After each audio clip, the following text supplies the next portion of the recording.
भगवद्गीता षोडशोऽध्याय 21, 22, 23, 24 त्रिविधं नरकस्येदं द्वारं नाशनमात्मनः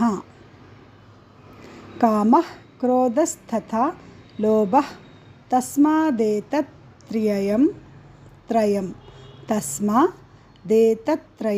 त्यजेत् त्रिविधं नरकस्येदं द्वारं नाशनमात्मनः कामः क्रोधस्तथा लोभः तस्मादेतत्त्रयं त्यजेत् एतैर्विमुक्तः कौन्तेय तमोद्वारैस्त्रिभिर्नरः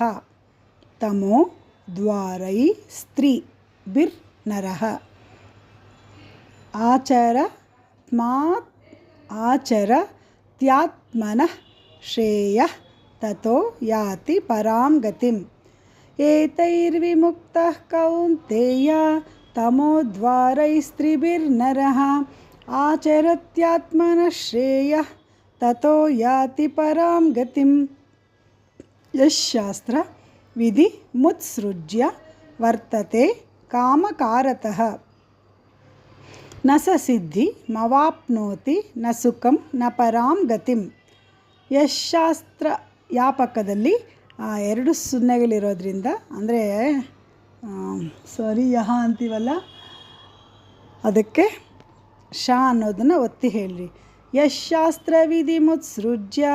ವರ್ತತೆ ಕಾಮಕಾರತಃ ನ ಸ ಸಿದ್ಧಿಮವಾಪ್ನೋತಿ ನ ಸುಖಂ ನ ಪರಾಂ ಗತಿಂ ತಸ್ಮಾತ್ ಶಾಸ್ತ್ರಂ ಪ್ರಮಾಣಂ ತೇ ಕಾರ್ಯಾಕಾರ್ಯ ವ್ಯವಸ್ಥಿತೌ ಜ್ಞಾತ್ವಾ ಶಾಸ್ತ್ರ ವಿಧಾನೋಕ್ತಂ ಕರ್ಮ ಕರ್ತುಮಿಹಾರ್ಹಸಿ ತಸ್ಮಾತ್ ಶಾಸ್ತ್ರಂ ಪ್ರಮಾಣಂ ತೇ ಕಾರ್ಯಾಕಾರ್ಯ ವ್ಯವಸ್ಥಿತೌ ಜ್ಞಾತ್ವಾ ಶಾಸ್ತ್ರ ವಿಧಾನೋಕ್ತಂ ಕರ್ಮ ಕರ್ತುಮಿಹಾರ್ಹಸಿ ತ್ರಿವಿಧಂ ನರಕಸ್ಯೇದಂ ದ್ವಾರಂ ನಾಶನಮಾತ್ಮನಃ कामः क्रोधस्तथा लोभः